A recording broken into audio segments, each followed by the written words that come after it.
Good morning, good afternoon, good evening, everyone around the world who's joining us for this Sawtooth webinar. We're excited to have you guys join us today. I hope everything's going well for each of you. Today, we're going to be having this webinar, Conjoint Analysis as Expert Witness Evidence. This is all about how conjoint analysis is being used in the courtroom, and we're grateful to be joined today by Augustus Urschel from Econ One Research. I'll be introducing him in a bit. Very interesting subject. I don't think we have covered this yet in our webinar series.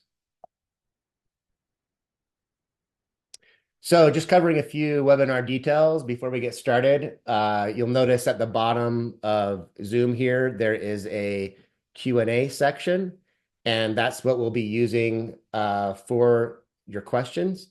We will probably not answer the questions live until the end.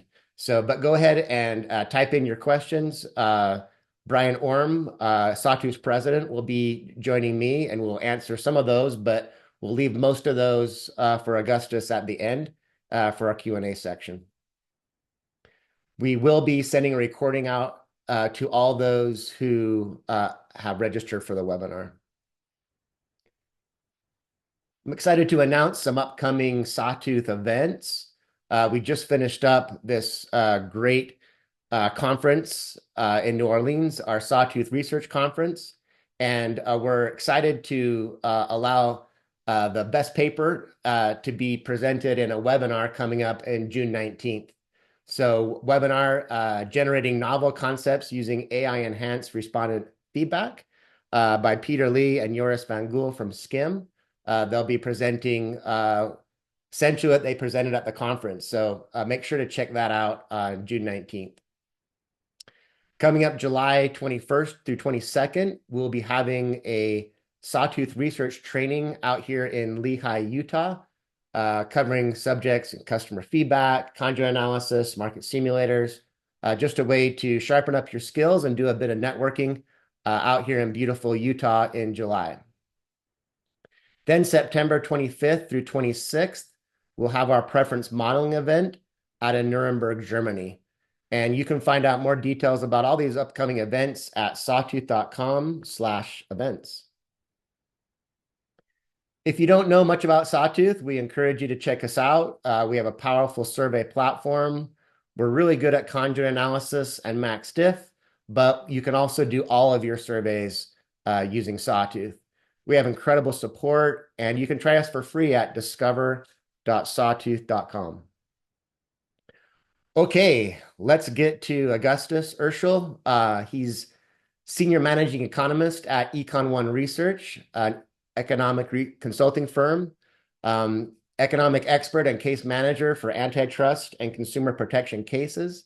He's designed and implemented choice-based conjoint analysis for 8 legal matters and has an MBA from UNC Chapel Hill, a bachelor's in economics from George Washington University. And without further ado, Augustus, would you like to turn on your camera and mic and share your screen? And I'll just turn the time over to you. Great. Thanks so much, Justin. Let me get set up here. Okay. Well, thank you, Justin, and thank you, Brian, for this opportunity. I'm really excited to be here today.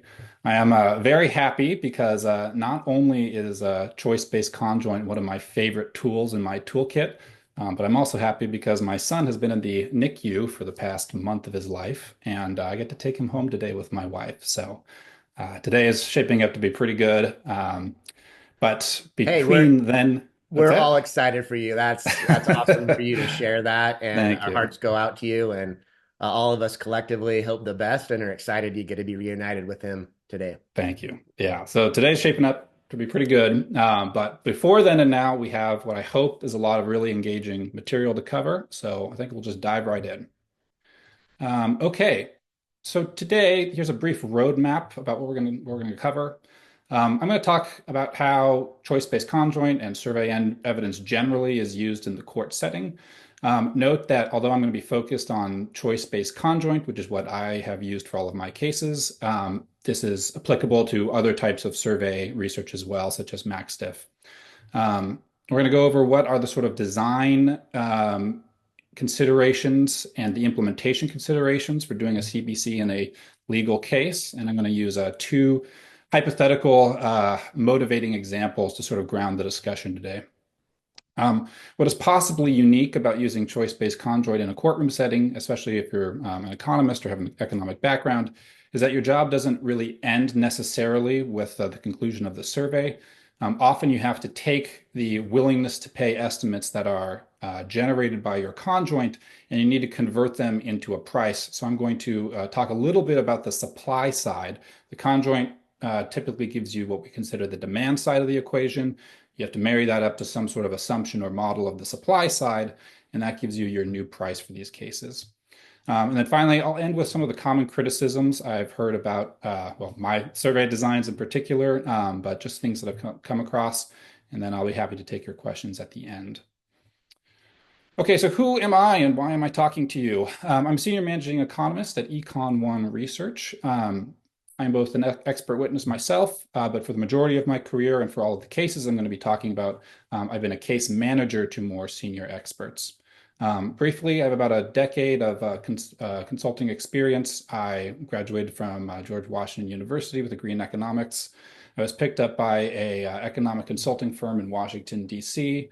And for the first half of my career, I mostly did defense side work with a really great team over at Econ Inc. And then later on, I followed one of the testifying experts there to a new firm called Econ One. The namings are pretty funny. And I've been there ever since.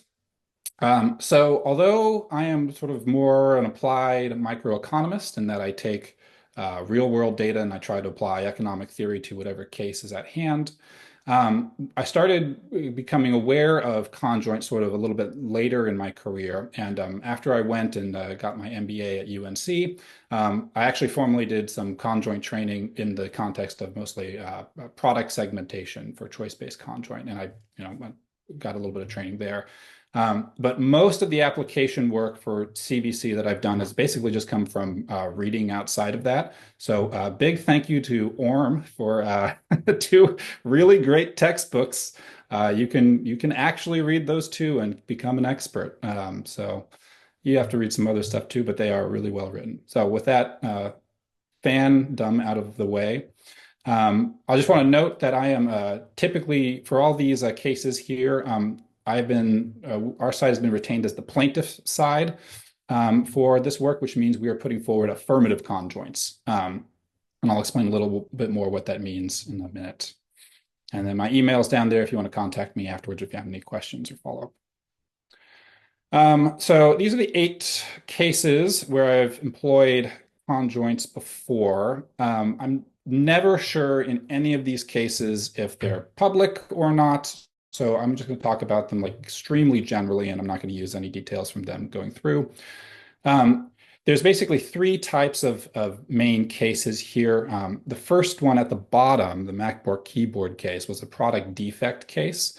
And that was sort of a typical, a product was sold and it turned out to have a defect.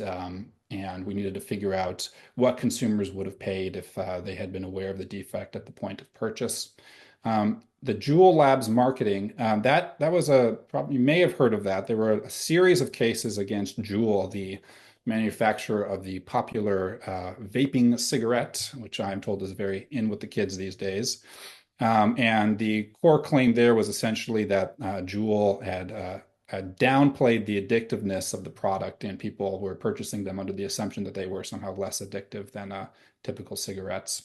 And our job was to sort of figure out what the difference in willingness to pay would have been and the price if they had been fully aware of the addictiveness of the product. And then the rest above are a series of basically twists on false advertising cases, mostly having to do with how universities handled COVID. Basically, a bunch of students tried to purchase an in-person experience. COVID happens, and many of them are transitioned to this sort of emergency remote learning experience. And although the schools sort of heroically threw this together at the last minute, Obviously, the experience wasn't exactly what the kids had bargained for. And in some cases, the schools offered a refund. And in the cases listed here, the schools did not give any sort of refund or discount to the tuition. And so that was the sort of subject matter of the case. And our job was to figure out basically that if the class members had known ahead of time what their actual experience was going to be, would they have negotiated for a different price? Um, there are 8 cases here. The actual number of conjoints run is probably a lot more, especially as we get sort of later in the history. We tend to run a lot of different versions of the same type of conjoint, but just tweaking a little few things at the margin. So I'm not actually sure how many independent panels and runs of conjoints I've done at this point. And I should also note that before we go any further, all of the opinions that I'm going to express here today are my own, and they are as of this exact moment in time in 2025. They continue to evolve. So if you have any thoughts about best practices, please feel free to email me. And I make this disclaimer because this is being recorded, and when I am deposed in the future, someone will have to come back and watch this and see if I say anything inconsistent here with what I write in the future. So hello, future lawyer, if that's you. Okay, so where is CBC and conjoint generally used in the courtroom? There are a couple of typical use cases for these surveys, and the main one is sort of consumer protection matters, which is sort of a catch-all for there's a harm from a product, and we need to evaluate what that harm is. This can be paired with some sort of physical harm, but also there's usually a price harm with it too, that if you knew the product was going to harm you in some way, you probably would not have paid full price for it. There are product defect cases. This is where there is a undisclosed defect that is sold to the customer in the product. And the idea behind these cases is that if the customer had known that there was a defect with the product, they would have paid less for it. False advertising, fairly similar. You bargained for and purchased one thing. What you received was actually different. And so the question is, what would you have paid if counterfactually you knew what you were getting? And then I have not done any of these, but patent infringement cases. I understand that this is basically the valuation of a particular feature of a patent that is infringed upon. I haven't done any of those, so I'm going to stay away from that for this talk. So the objective typically for CBC is fairly similar between all these cases, which is that the core concept is that the plaintiffs are alleging some sort of bad act, which they call the challenged conduct. And the goal in an economic damages analysis is to say what would have happened if the challenged conduct never occurred. This is called the but-for world framework. And it's basically an exercise in time travel, which is that the role of the economist is to simulate what the world would have been, all else equal, everything the same, except for the removal of the challenge conduct or a change in the challenge conduct. And then what you do is you try and compare the outcomes in that counterfactual world, which you model, to the real world outcomes. And the difference between those is ascribed to the challenged conduct. And that is your sort of level of harm that you can calculate damages from. It's conceptually similar to doing a randomized controlled trial, and that you have one group that's treated and one group that's not. So these are sort of like the ideal things what we're going for. And in reality, what you have to do, because we don't have time travel or a laboratory setting, is we have to come up with simulations. We have to use the available data to us, or in this case, we can use CBC to simulate a purchasing environment where the products as actually delivered are on offer, and we can see how consumers react to those products relative to the products that they thought they were buying. Okay, so economists love to use natural experiments. My first thought when I get into a case is, okay, is there any variation in the challenge conduct at all that we can exploit, and do we have data for that?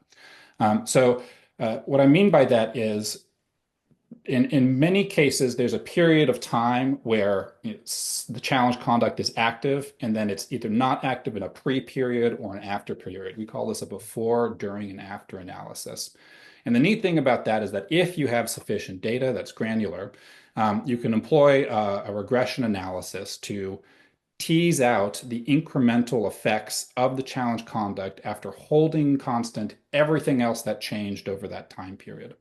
And so this is our sort of bread and butter. If there's no variation temporally, like say within a firm, sometimes you can do yardstick or benchmark analyses, which is you compare a firm where or a product where the challenge conduct is present to a similar product where it is absent. You try and control for all the various differences between these two. And a regression does a really good job of teasing out the marginal or incremental effect of the challenge conduct here. So natural experiments are fantastic. The problem is they don't always exist in the cases that we're working with here. So not only does there need to be some sort of variation in the conduct for us to employ, for example, a regression analysis, but there also needs to be sufficient data in both the treated and the untreated groups. If there's no variation in the conduct, there's nothing you can do. There's no natural experiment to exploit. So to use a product defect for an example, if it were the case that there was a product sold with a defect, and then at some point in time, the company disclosed the defect to the customers and said, hey, just so you know, this product has a 5% chance of this element of it failing, they issue a warranty or something. What we would expect to see is some change in the price after that announcement, which is that, consumers having been made aware of the defect will probably lower their demand for the product and we'll see a slight reduction in price. That would be a wonderful setup to run a regression analysis. And sometimes you might not find any difference at all. Maybe customers don't care about the defect. Or maybe you see a decrease in quantity rather than a decrease in price. But that's typically not the case. Usually we don't have that sort of variation. And so CBCs come in because they allow an economist to create their own data, which is really exciting. CBCs are not necessarily cheap to run, especially if you're on an academic project or if you're within a firm and trying to do product research. And these panel costs can rack up and reach thousands of dollars very quickly. But in the scale of a large legal battle, especially when the product in question affects thousands, if not hundreds of thousands of consumers and damages get into the millions, conjoints are a fairly modest investment. And so it becomes fairly practical to run a couple of different versions of the same conjoint, modifying it, showing that your design is robust to tweaks in how you display whatever it is you're trying to measure here. So they're a really powerful tool when you're in the environment where you don't have a ton of data to begin with, or there's no variation in the conduct. And I'll just also say that you don't necessarily have to only rely on a choice-based conjoint or a conjoint or a survey of any other kind. There are other willingness to play valuation methods, such as hedonic regression. So we've often employed a conjoint alongside other damage evaluation methods. So it's one useful tool in the toolkit. Sometimes it's the only one we get to use, but it's good to have it. So what exactly makes survey evidence admissible in court? You might be thinking to yourself, I've run conjoints before. I can probably do them better than you, Augustus. Can I be an expert? And the answer is probably yes. The only thing you really need to do is convince a client and then the court that you're qualified, that you can run, design, and talk about and write about CBC to a lay audience and get things right. So I am not a lawyer. My friends are lawyers. My clients are lawyers. My livelihood is dependent on the legal system. But I am not telling you what I know is admissible evidence. I'm just telling you what I have gleaned as true from secondhand knowledge or firsthand knowledge, being in the industry myself. So basically, evidence is admissible. Survey evidence in particular is admissible if it sort of fits the best practices of the time. So the reference manual on scientific evidence, which I cite for a lot of propositions, is specifically for the use of science and expert witnesses in court cases. So it's a fantastic reference. They have a whole chapter on what makes a survey useful in the courtroom, a reference guide on survey research. And it's pretty much what you would expect it to be. Good surveys identify the correct population. they select an appropriate sampling frame, and then they use the appropriate sampling methods to get at that frame. The survey answers a relevant question to the court, which is usually what's the incremental effect of the challenge conduct here. And then in the actual design and implementation of your survey, when you're informing your respondents, what it is you're doing here and what you expect of them, you try and remove as much bias as possible, remain impartial, stick to the facts. The quality of a survey, how well it achieves these objectives, typically goes to the weight of its evidence, not its admissibility. I don't know if that's true everywhere, but that's what I've been told by many lawyers across time, so I assume it to be true. In the worst case scenario, I think if you fail the first step, which is you run the fantastic survey, it identifies the incremental effect of this thing you care about, but you just surveyed the wrong group of people, or your sampling frame was just way off in space. The court will look at this and say, well, this is something. You've shown that some people care about this, but these aren't the people we care about.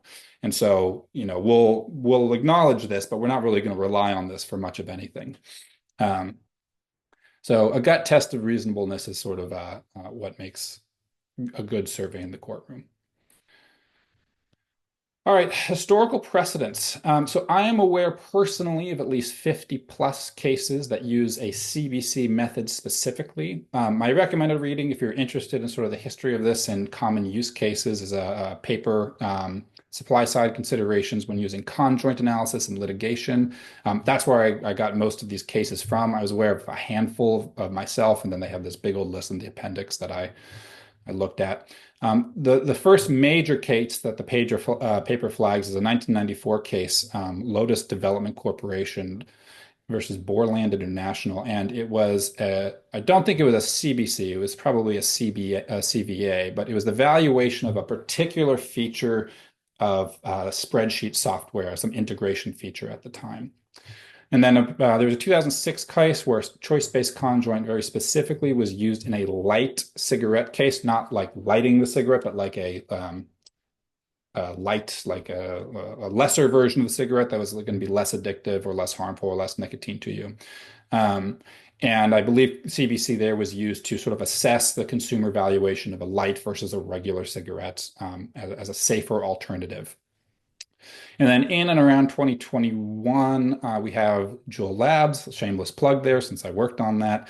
It was a very similar issue in that instead of cigarettes, we're talking about vapes. And this was an issue regarding a lack of advertisement, a lack of warning labels for the addictiveness and safety of vapes. So why focus on CBC?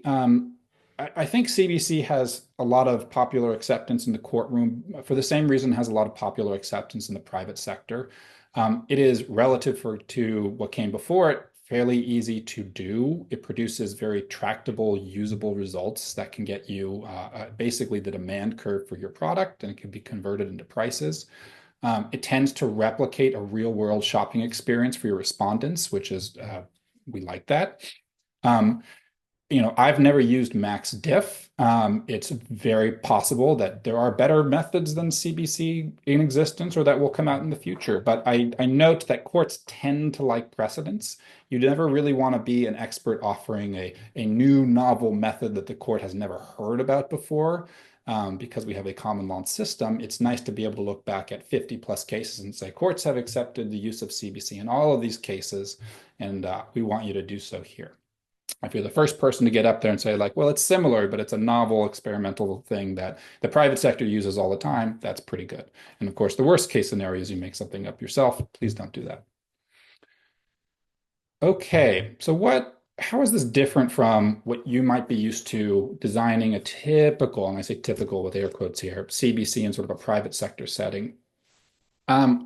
The first is that you're trying to measure basically the disutility of a product, if you're on the plaintiff side, I should say.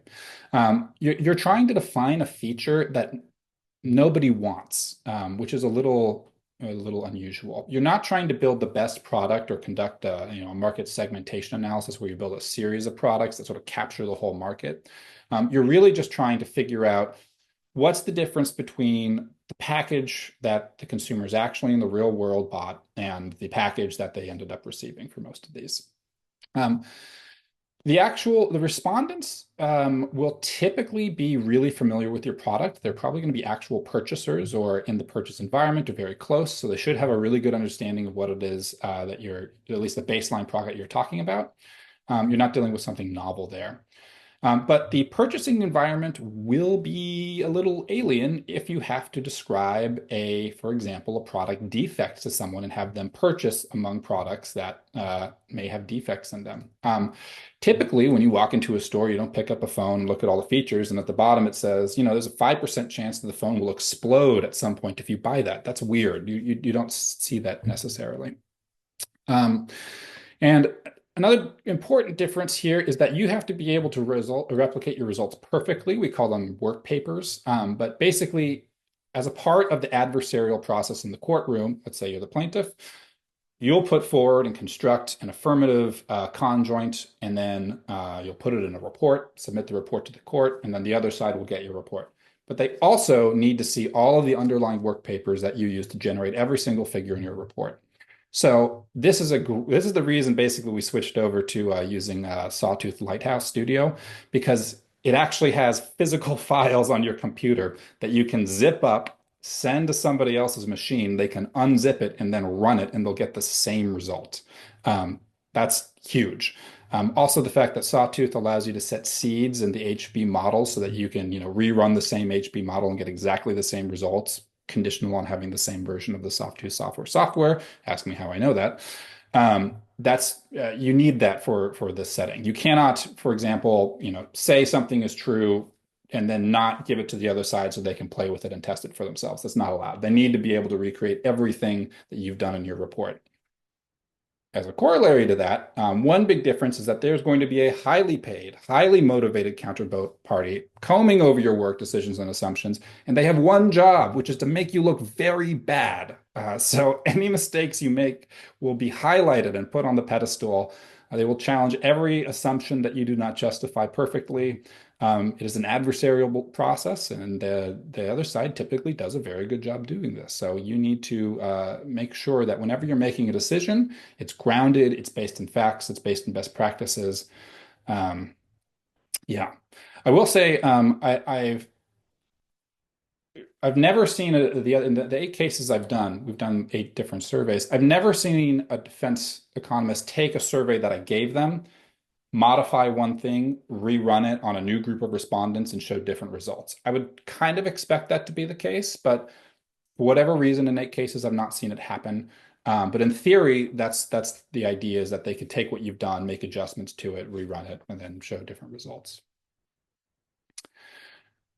Okay, so to go forward, I'm going to motivate the design and implementation considerations with 2 example cases, and this is the first one.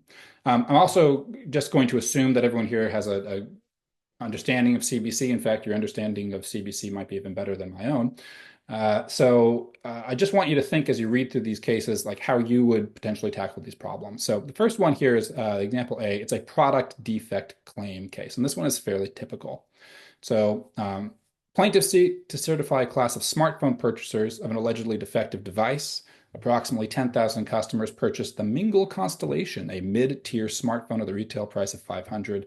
But the record evidence shows that approximately 5% of the phones experienced a defective speaker, which manifested sometime after the purchase.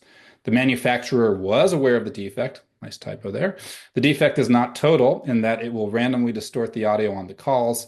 Bluetooth headsets or ancillary speakers are not affected by the defect, and a warranty repair is available. And your job as the plaintiff expert here is to figure out what consumers would have paid if they were made aware of the defect. Case number 2 is a twist on a false advertising claim case. It's a wedding venue switch. So a group of 20 customers are suing a popular wedding venue, a cliffside resort overlooking Puget Sound. I'm from Seattle, by the way. Each of the customers paid for an all-inclusive wedding experience, including the venue, catering, decorations, etc., in part due to the gorgeous views offered. But just before the start of wedding season, disaster strikes, a fire burns down the main cliffside lodge. But rather than cancel the contract and refund the money, the resort management decides to move the wedding to a secondary location, the resort's parking lot. The weddings still occur, and the other services are modified to match the new locations. The plaintiffs are alleging that they would not have paid full price if they had known that this would occur in the parking lot. So, for the purposes of the second case, you can assume, by the way, that none of the 20 customers had time to switch venues after the resort burned down. The option was either to call off the wedding or take the parking lot.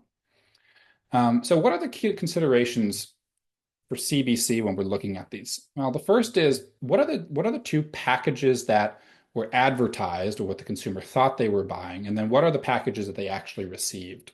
And it's the valuation difference between those two packages, the difference between advertised and received, that kind of gets at our quantification of harm here. So for the smartphone defect, the phone is sold in the actual world with an undisclosed defect. And the idea is in the but-for world, you would disclose the defect at the point of sale. For the wedding venue, it is really the difference between the package that it takes place in the venue, in the resort itself, and the package where the venue is the parking lot. Now, there's an alternative theory that we could pursue here. I'm not going to do it, but what if we were instead not valuing the change in location directly, but rather we were valuing a contract which had both a primary location and a backup location. You could imagine that there was a clause in the wedding contract that said in case of like an act of God, we'd have to switch to a secondary location. And we could argue that, maybe this clause wasn't in the original contract, and what would the valuation be if consumers were made aware at the point of purchase that there was a potential to be switched to the secondary location? Or depending on the legal theory of the case, we might just be looking between the two. But I wanted to flag that because you can get an intersection with what the law requires and what you will do in the conjoint are sort of dependent on each other. So you need to be cognizant of what it is you're allowed to legally pursue. It will inform sort of the packages that you're designing for your conjoint. All right, so the game plan for both of these scenarios is pretty much the same, which is that how do we find the change in willingness to pay between the actual world and the but-for world?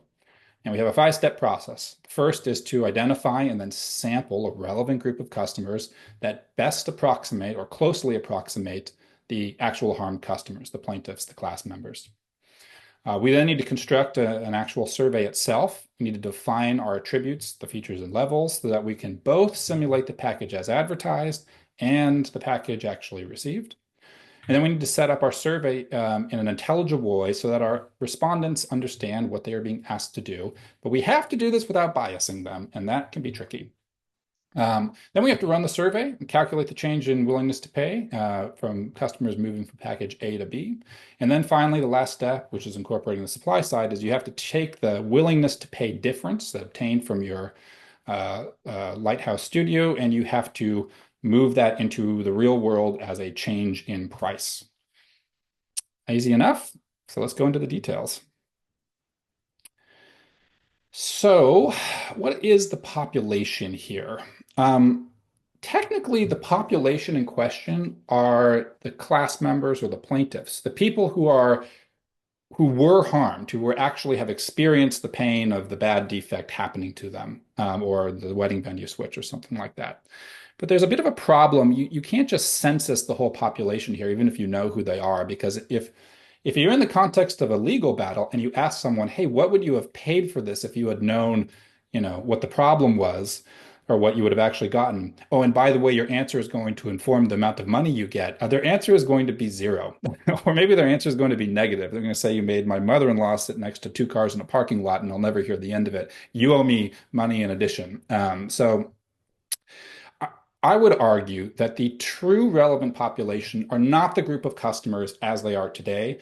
The true relevant population are the group of customers as they existed back in time as they were making the purchase.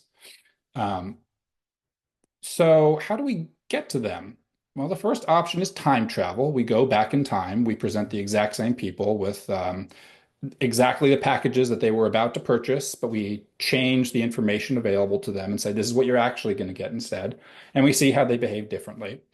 But the next best option is to define a relevant sampling frame of customers who are currently in a very similar purchasing position to how our plaintiffs were back in time. So how do we do that? Who fits in this frame? Where do we source our sample? And how do we design questions to reach the frame? Um, Taking the smartphone defect example first, in, we're looking for customers of smartphones, either people who are currently shopping or have just recently shopped within the last 30 days or so. We'll assume within the United States for this. Usually, most of these cases occur within the United States, or they'll occur within a specific state in the United States, in which case you probably want to limit to that one state. You probably want to shrink the sampling frame to only customers of a select tier of device. Maybe you also make sure that the sampling frame includes people who paid themselves price in full for their phones as opposed to a part of a carrier plan. Maybe you want to sample just the customers of this particular brand versus, all smartphone customers within a tier. Um, Maybe you want to sample just people who actually purchased the Mingle constellation, the product at issue, but that could possibly be too narrow. Of course, as you shrink the sampling frame to get closer and closer and closer to who the actual group of class members or plaintiffs are in this case, you're going to have a harder time finding enough respondents to fill your survey, and also your CPI will, of course, go up. For the wedding venue, you're probably going to want to look for shoppers who are in the midst of planning their own weddings or have just done so. You'll probably want to impose a geographic limit of people who are either in or looking for wedding venues within Puget Sound. You might want to screen on the types of venues they have been looking at, or maybe incomes or budgets or wedding sizes. Um, all of these things to say, like, you want to approximate the base of customers that is most similar to your folks at issue as respondents for your survey. And of course, like I said, the narrower you make the sampling frame, the trade-off is higher CPI, slower to fill. You have to work more closely with your panel provider or source the individuals yourself. Um, for these sorts of things, we typically go for n is equal to 500. Like we want 500 respondents per survey. There are really good statistical reasons, like reaching a certain threshold that ORMS gives in the textbooks. But it just also so happens that a count of 500 comfortably exceeds that margin that we test every time. So in most of the cases, it's 500, but you can do less, you can do more, depending on how many attributes, levels, features, et cetera, you're testing. You can get away with a much smaller sample. If you're including a lot of stuff in there, you might need a much larger sample. So what about the attributes, the features and levels themselves? Well, there's two key ones, which is that we need price and we need some estimate of the challenged conduct feature. That is, what is the thing that we're changing between the two packages that gets us from the actual world package to the but-for world package. If you don't have price, you can't convert your utils into willingness to pay in dollars, and that's a problem. So you absolutely need prices, and they should be based at least on the actual sales price that people achieved in the real world. With that said, if you're doing a historical, if your class members or your customers are from a few years ago, and your current survey respondents are present day, by definition, you might have to adjust the prices slightly to the extent that they've changed and use modern prices rather than historical prices, because otherwise it'll be confusing to a respondent. So the challenge conduct in this case, it needs decoy levels. You can't just say, like, here's a phone with no defect and here's a phone with the speakers and nothing else. I mean, the survey respondents will figure out what the survey is about, and that might bias, or at least they'll be alleged of biasing the survey one way or the other. So we typically include decoy features. So for the defect, we'll say, okay, not just a defect-free phone, there's the speaker, which we care about, but let's also throw in a defective microphone, a defective screen, maybe defective Wi-Fi. You can get creative with this. And for the wedding venue, the key challenge conduct feature isn't a defect. It's just a change in the actual venue location itself. So instead of the lodge, we have the parking lot. That's the main thing we care about. But we could also throw in a nice forest glen, a ballroom. This is where the sort of art part of it comes in. We also need decoy features, because a conjoint with just price and just the feature you care about, there's going to be an allegation that you're causing the respondents to overly focus on the challenge conduct feature, and they're going to overweight the importance of it. You want to simulate the purchasing environment that people actually went through, and so you want to include a number of attributes that actually sort of mimic what people actually care about when they're buying. a product. So for smartphones, it could be screen size, battery life, camera, physical size. There's lots of options. You might consider like bundling a bunch of them into models of phone, and then maybe you have an attribute of model phone rather than the individually enumerated specifications. Um, One other thing you have to consider is, do any of my decoy features interact with my challenged conduct feature in a way that I don't want? So for example, in the wedding venue, maybe nobody would pick an attribute of music, a feature of music, and one of the levels is like a really loud speaker system. And if you're in a parking lot, let's say it's underground, nobody's going to want music in the underground because of the echo for some reason. And so you'll find this weird interaction between music and the choice of parking lot. You just, in general, you want to only change one thing or the two features specifically when you move between the packages. And if you have any interactions between or potential interactions between your features, it just can make things more complicated, and you don't necessarily want to have that happen. And then the big one, do you include brand name or firm name? And it depends. So what I mean by this is if we're doing, for example, the smartphone survey, do we include just phones of the Mingle brand, or do we also include real world phones as well of their competitors? Um, Doing so better simulates the purchasing environment of the full market. But again, maybe we only care about the perspectives of people who are already pre-selected into the Mingle brand. There are certainly real life examples of people who would only purchase a particular smartphone brand, and that's not a crazy thing to do. Um, if you're going to do full market simulations, which I'll talk about later, you want to emulate the whole industry and see how prices and competitive responses change as you change something. You'd probably need to simulate everybody in the market, which means you need to get the main competitors in the market in your survey to see what their market shares would be, and then sort of see how your preference shares from the simulator match up to the real world market shares. Hopefully, they do a pretty good job of that. But if you're not interested in that, you can definitely do a single brand conjoint. We've done them before. The other side will say you can't do it. I disagree. You absolutely can. You just need to be cognizant of the trade-off you're making when you're doing it and what the implications are. Okay, so how do we actually describe the challenge conduct feature? And for this, I'm going to specifically talk about the product defect rather than the venue change, because the venue change, we know how to describe a lodge, we know how to describe a parking lot, not a big deal, although people might say, oh, weird that they put a parking lot as a venue. Be that as may. This is hard because it is alien to tell a customer how bad a product is or how potentially bad a product is right before you ask them to buy it. It's not a typical purchasing environment. So how do you do it? I mean, typically everyone's going to be more or less understanding of what a smartphone is, the features of it. You should still explain what RAM is. You should still explain what screen size is and memory and camera and all these good things.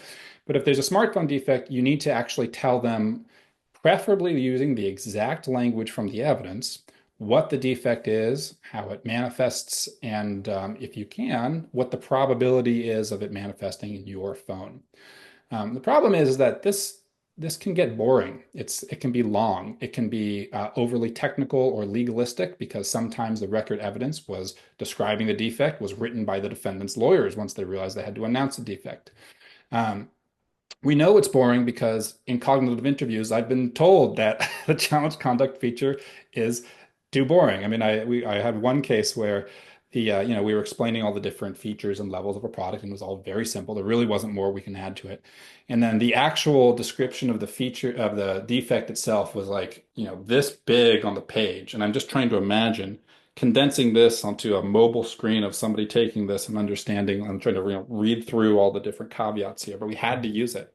And we were told in no unclear terms by multiple people in cognitive interviews that it was the worst part of the survey, and they got it after the first sentence. They did not need to be beaten over the head with it.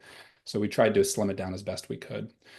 The other sort of issue that we need to be considerate of is because many features are intuitive, because these are actual purchasers, if you spend a lot of time focusing and telling a customer in the preamble of your survey what the defect is, they're going to focus on the defect. They're going to get that the survey is probably about a defect to some extent or another. You can do your best to mask it, but I think a better way of going through this is basically to ask people at the very end, right before they take their surveys, is to say, look, we just care about your honest opinions here. We want to know what you'd actually do if you were presented with this information. There's no right answers. We're not looking for anything.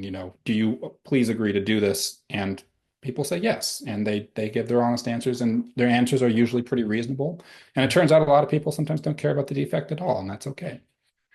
Um, so last thing, use images where you can. This goes back and forth as some clients of mine prefer that we don't. I have heard as feedback from cognitive interviews that the use of images, bold text, like little PNGs, both in the preamble to the survey, we were describing everything, and then in the Conjoint task itself, it makes it so much more interesting. Especially, if you have a feature with 3 levels, and you can give each level a crisp, color distinct or different image that you pair alongside the text itself, it's so much more engaging than just uh, text, like a big wall, a table of text.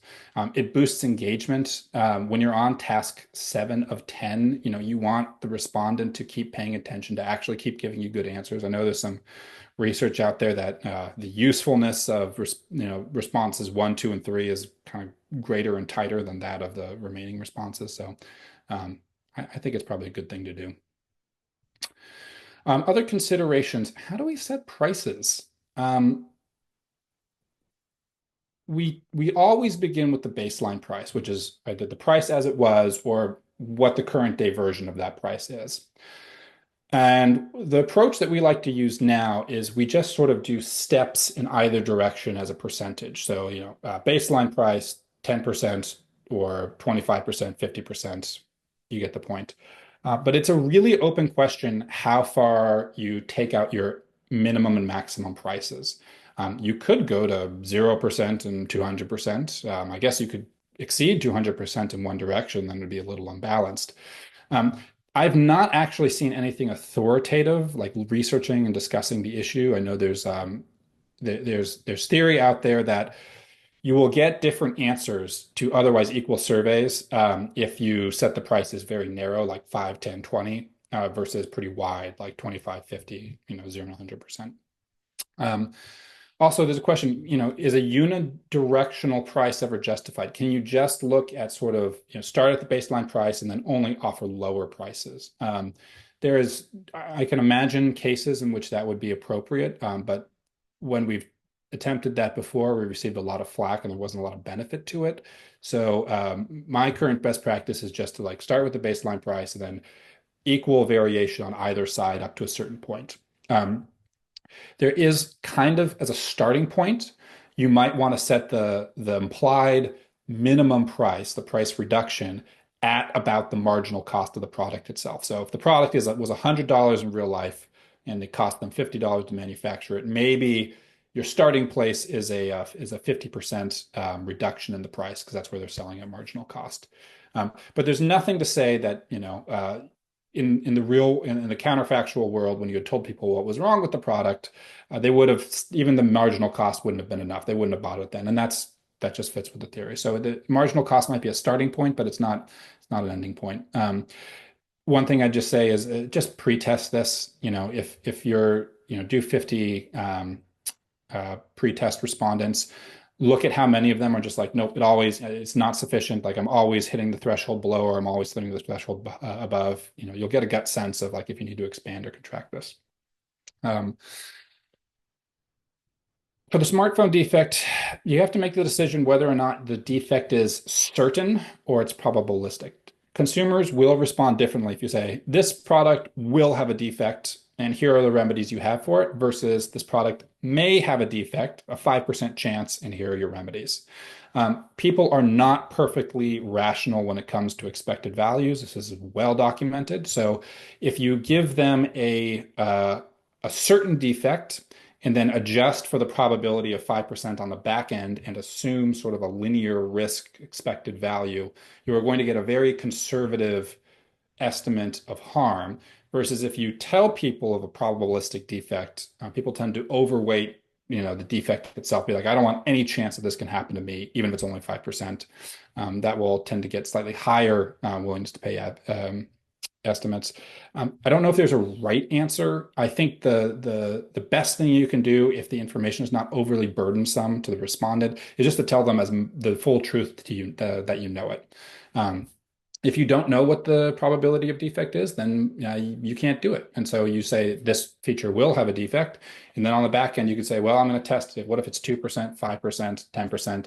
And then, of course, you don't have to assume, perfect risk tolerant. You can do, you can vary the risk profile on the back end as well, if that's interesting to you.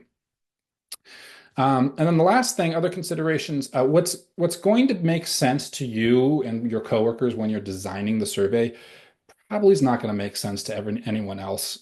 So although they are burdensome, please do cognitive interviews. They are so useful. And by this, I mean send out an early draft of your survey to people in your sampling frame, either formally through the panel provider or find people, in your network who still fit the sampling frame. Have them take the test in a sort of read aloud exercise, get their thoughts as they're taking through it. Do this like 5 times. You will uncover all sorts of things, implicit assumptions that your respondents are making that you have never considered. Folks will totally misunderstand certain elements, and you'll have to tighten up the language. You'll get great feedback. It's very valuable. So please do that. One of the things that we do in the talk loud is to know that you're on the right track. Have the cognitive interviewee describe the defect or describe the venues in their own words. To give an example, in the wedding venue thing, maybe you describe the wedding venue as a resort and a parking lot. Two different respondents. One respondent might think, oh, well, the parking lot's going to be one of these big concrete industrial, underground situations. I would never do it. Some people might interpret a parking lot next to a lodge to mean, oh, a big open air, grassy, wonderful field somewhere. I can tolerate that. Those are very different assumptions. And so you need to make sure that your language is very clear, and that will come up in your cognitive interviews, whether or not you're hitting your intended mark or not. Okay, so typical survey flow. We've set up our CBC. We kind of know what we're doing. Typical survey flow. Intake questions. We're going to determine the qualifications of the respondent, whether or not they fit the survey at all.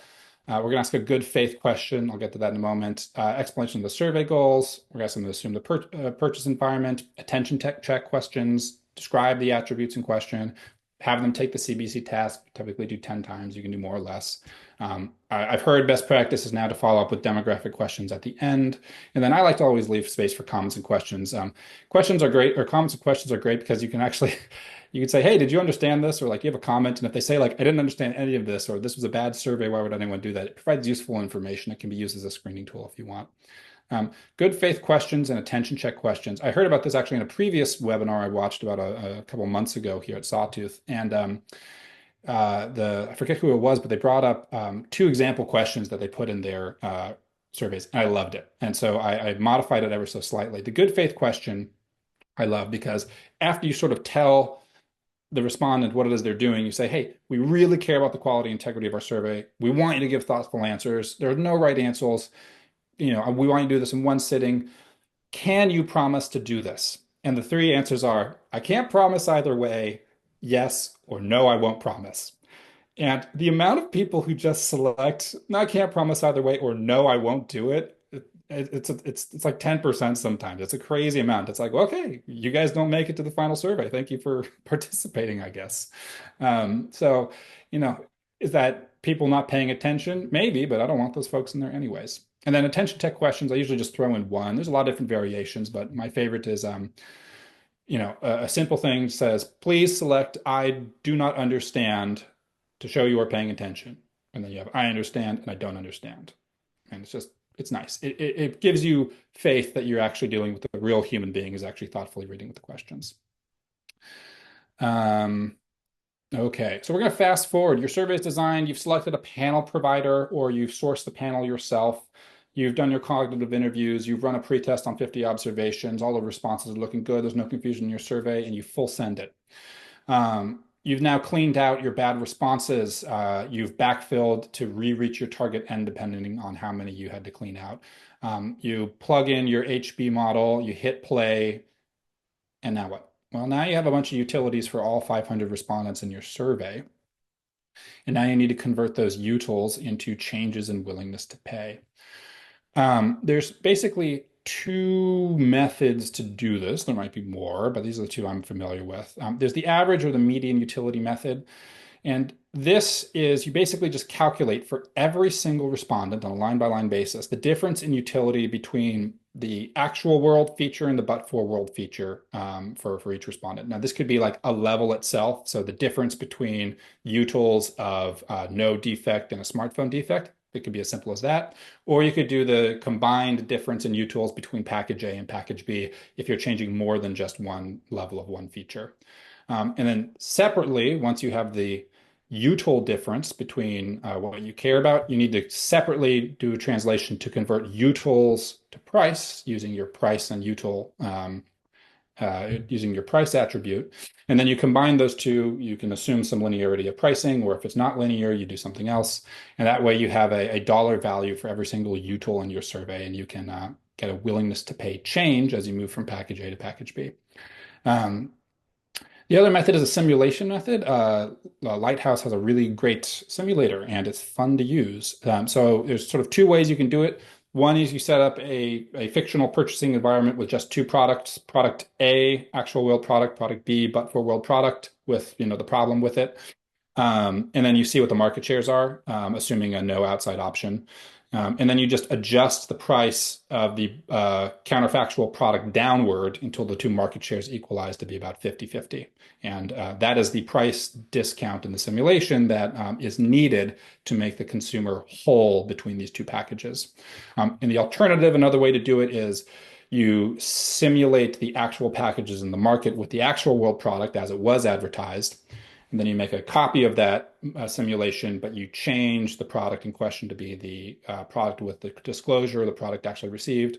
You see how the market share changes as you move from A to B, and then you slowly reduce the price on the B product until the market share re-reaches its original market share. Note that for the simulation method, you don't need to do a separate translation of utils to price. However, please note that in the simulator, Sawtooth will interpolate between your price levels a linear relationship. Usually this is fine, but just be aware that it's doing that. As a rule of thumb, you really don't want to if you're in the simulator and you need to set a price that is outside the bounds of the prices that you like put in the survey. So if you have a 50% lower bound price, but consumers really need a 75% discount to make them whole, be very careful about extrapolating outside what you measure. It's not a good practice. The other side will call you out for doing this inappropriately. Interpolation within, you're fine. Extrapolation without, a little more dangerous. You can do it. The Lighthouse software will let you do it, and it's nice to be able to do, but it usually means you might need to go back and expand the price metric on both sides a little bit. And hopefully this will come up in your pretest. Hi, Justin.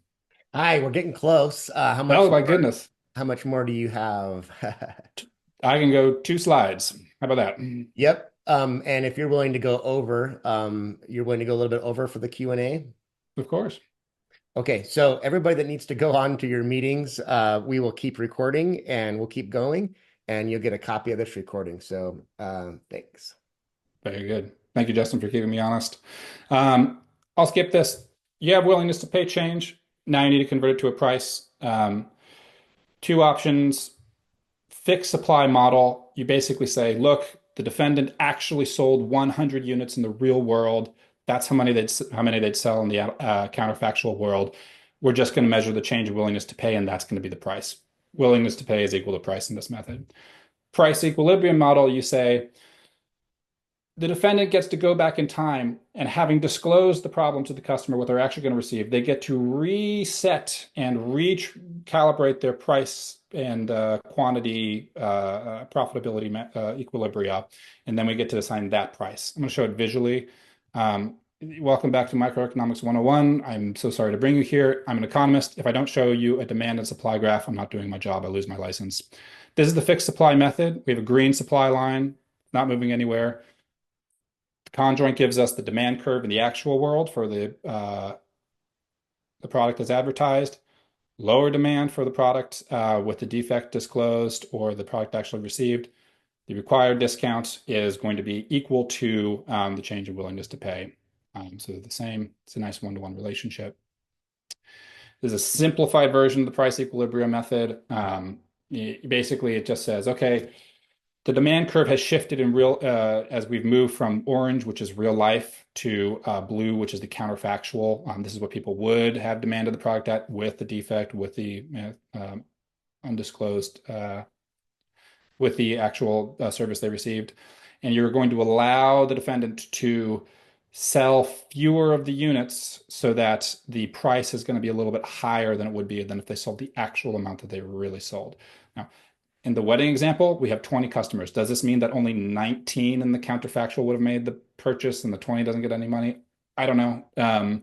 The thing about the price equilibrium model, it's a really cool model. You can simulate not just the firm in question, but the dynamic response of all other firms in the industry.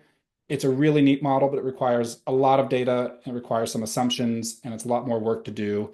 And all it does is basically bumps up your price a bit.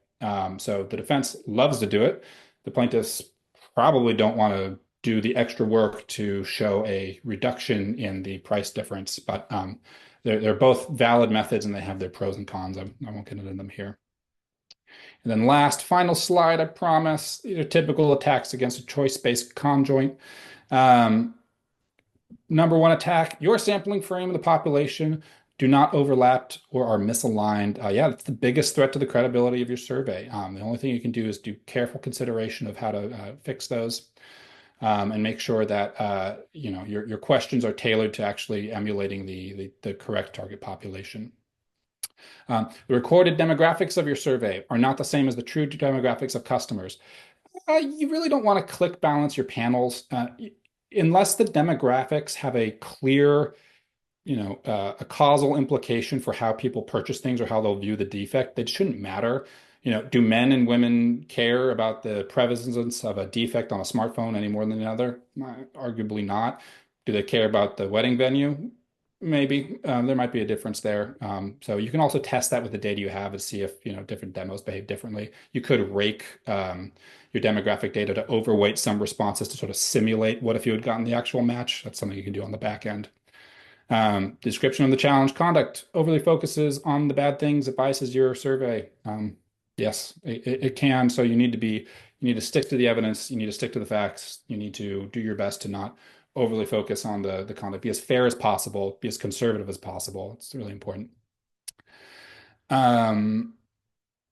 Yeah, make sure you pick the right attributes, excuse me.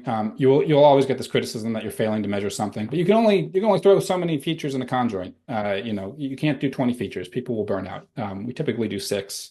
You can do 7, you can do 8, you can do more, but I know through cognitive interviews, most people have I think it's called like a lexicographical choice, whereas that they focus on one feature and say, does it have this? Great. And then they'll say, feature 2, does it have this? Great. That's the one I'm choosing. And the third thing will be price. And they'll just ignore all other features.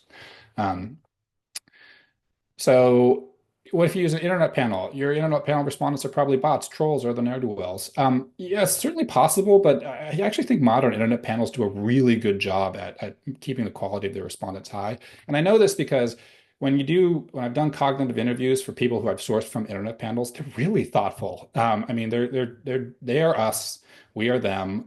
These are just people who are doing this kind of for fun. I have since downloaded survey software on my own phone, and I take surveys. So I'm part of here generating data. You might find me in your surveys. So no, and there's good evidence out there that a good internet panel is the best you can. It's really good. Um, and then finally, some people in your sample preferred the challenge conduct. They loved the parking lot. They loved it. It was so much better than the cliffside lodge, and they loved the defect for some reason. They love distorted audio. That means that there are people in your case who are unharmed. No, not true. Everyone is harmed to the extent that the market price with the disclosure of the true product would have been lower, right? Even if you like the product, you would have paid less for it because enough people don't like it that overall the market would have equilibrated in a way that you would have paid less. So, but this will come up every time because your survey will invariably show there are people who like the defect. That's okay. We expect that, and sometimes it's reasonable, sometimes it's not. Um, but you don't know, you're not in their heads. You just have to accept the data for what they are. But it doesn't mean they're unharmed, unless there's so many of them that they outweigh the people who didn't like the defect. Okay, so with that, I will turn it back over to Justin. And thank you for your time and your patience. I appreciate it. Hey, you did a great job. So interesting. Obviously, you're an expert in this area, and we all really appreciated your time. There's plenty of folks that have hung on this long, even after the 5 minutes. So, yeah, a lot of interest here. There are three questions in the Q&A. Augustus, if you'd like to read the question and answer them, and then we'll wrap this up. Okay, three questions. First question is, selecting a sample of respondents for these surveys, and especially formulating questions and instructions, reminds me a bit of questionnaires and screeners sent out during jury selection. Does the defense have opportunities to object to certain parts of the instructions and questions before CBC surveys are sent out? Really good question.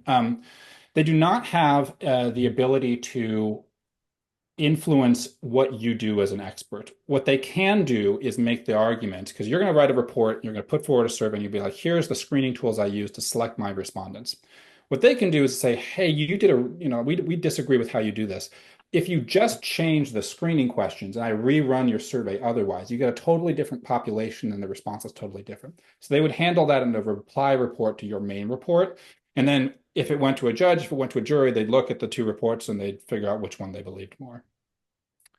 Next one is, how does the none option come into play in the analysis? It seems to me that a good percentage of respondents in the wedding example would find a parking lot option unacceptable at any costs. How does that factor into the WTP estimate? Fantastic question. I didn't put this in. I always include a none option every single time. The key about a none option is that its interpretation is very different between your cases. You need to think about what none means. So in the wedding example, none has to mean you don't get married or you don't have the wedding. It doesn't mean you get to go to an outside venue option because, I mean, you can design the content in different ways, but it could either mean you just cancel the wedding, everyone goes home, or it could imply, if you're not careful, that you go with a different vendor who's not here. Um, what's appropriate depends on the facts of the case. There can be arguments for each one. If you want to simulate the perspective of like, someone who's already trapped and they're making a decision at the margin, you say none option is no wedding. If they're free and clear beforehand, then you say, oh no, it's just a different venue. You go with somebody else. None of the ones here are good to me.